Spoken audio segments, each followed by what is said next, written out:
प्रभु यीशु मसीह के महान और उत्तम नाम में आप सभी को आशीष मिले।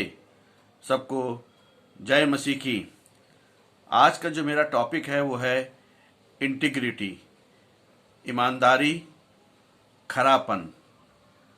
बाइबल में बहुत से लोग जो ईमानदार और खरेपन के साथ चलते थे। Abraham, Yusuf, Daniel, Ayub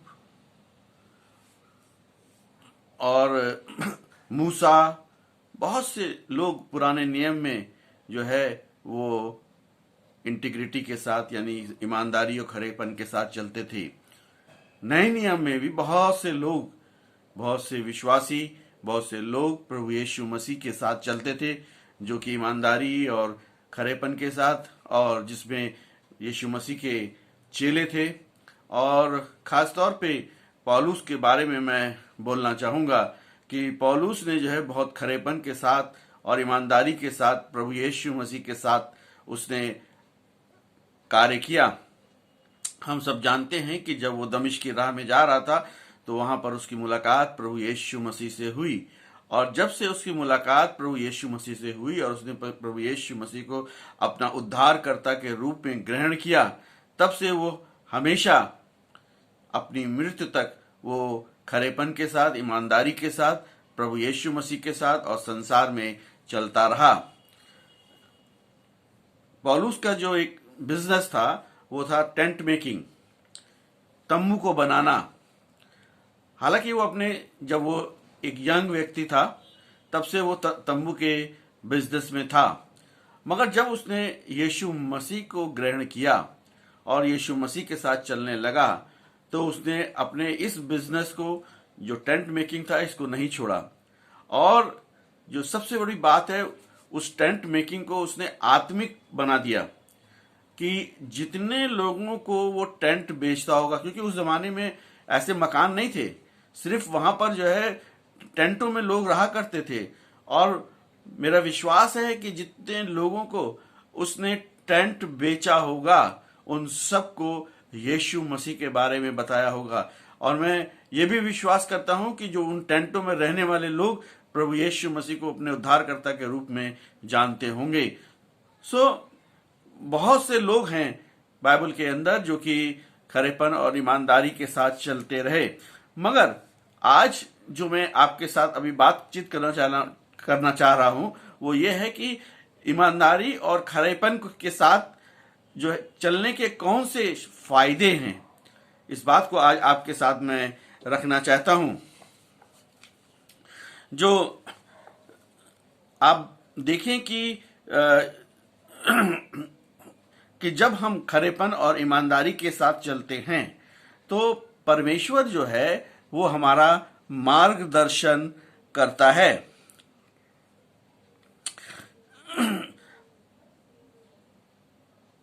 proverb यानी कि नीति वचन 11 और उसके 3 में लिखा हुआ है कि सीधे लोग खराई से अगुवाई पाते हैं। उसके बाद हम देखते हैं कि जो लोग खरेपन से चलते हैं वो सुरक्षित रहते हैं। और भजन संहिता 25 और उसके 21 पद में लिखा हुआ है कि खराई और सिधाई मुझे सुरक्षित रखे, क्योंकि मुझे तेरी ही आशा है। जो लोग ईमानदारी के साथ, खरेपन के साथ चलते हैं, परमेश्वर उनके मार्गदर्शन करता है, परमेश्वर उनको सुरक्षित रखता है। और उसके बाद जब हम खराई में चलते हैं और ईमानदारी के साथ चलते हैं तो परमेश्वर जो है हमें संभालता है। भजन संहिता उसका 41 अध्याय और उसके 12 पद में लिखा हुआ है कि मुझे तो तू खराई में संभालता और सर्वदा के लिए अपने सम्मुख स्थिर करता है। जब हम खराई पे चलते हैं तो हमारा वो न्याय मसीह में होकर के, परमेश्वर में होकर के हमारा न्याय हो जाता है। और यशाया 26 और उसके 1 में लिखा हुआ है कि हे यहोवा मेरा न्याय कर, क्योंकि मैं खराई से चलता रहा हूं और मेरा भरोसा यहोवा पर अटल बना है।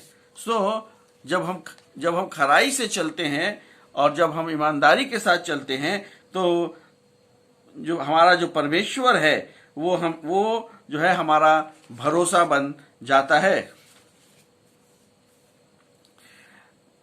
यशाया उसके 33 अध्याय और उसके 15 और 16 पद में लिखा हुआ है, जो धर्म से चलता है, यानी कि धार्मिकता की बात हो रही है, और सीधे बातें बोलता है, जो अंधेर के लाभ से घृणा करता है, जो घूस नहीं लेता है, जो खून की बात सुनने से कान बंद करता है और बुराई देखने से आंख मूंद लेता है, वही ऊंचे स्थानों में निवास करेगा। वह चट्टानों के गढ़ों में शरण लिए हुए रहेगा, उसको रोटी मिलेगी और पानी की घटी ना होगी।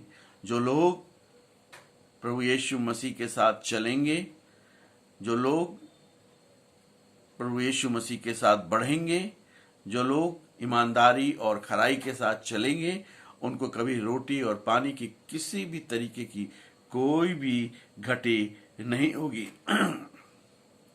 हम लोग यूसुफ के जीवन से देखते हैं कि जो यूसुफ था उसके भाइयों ने उसे इस्माइलियों के हाथ भेज दिया।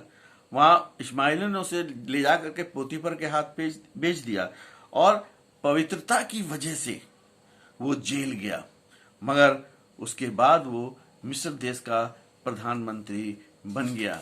मगर अगर हम गुड़गुड़ाएंगे तो जैसे इस्राएली लोग जब जंगल में जा रहे थे, मूसा उनकी अगुवाई कर रहा था और रपीदीम में वहां पे पानी नहीं मिला। बाइबल बताती है निर्गमन 17:1 और 2 में वहां पानी नहीं मिला तो गुड़गुड़ाने लगे, पानी हमें पानी पीने के दो, पत्थरवाह करने को तैयार हो गए। यानी कि जो मार्ग परमेश्वर ने उनको दिखाया था मूसा के द्वारा, वो उस पे चलने में नाकाम हो गए। यानी कि जो इंटीग्रिटी चेक था उसमें वो फेल हो गए और उनका जो मार्गदर्शन था वो परमेश्वर तो करता रहा, मगर जितने लोग जो कि 20 वर्ष से ऊपर थे, जो वो रास्ते में ही सब खत्म हो गए। कोई भी कनान देश में नहीं पहुंच पाया। इसीलिए बाइबल बताती है कि हमें ईमानदारी के साथ अगर हम चलेंगे, खरेपन के साथ चलेंगे, जैसे बाइबल के बहुत से लोग चलते रहे हैं, तो हमें भी बहुत सी आशीषें मिलेंगी। प्रभु यीशु मसीह आपको आशीष दे और इन वचनों के द्वारा आपसे बातचीत करे कि हमें भी जिस प्रकार पौलुस ने यीशु मसीह को उद्धारकर्ता के रूप में ग्रहण किया था, हमें भी उद्धारकर्ता के रूप में मसीह यीशु को ग्रहण करना है। आमीन।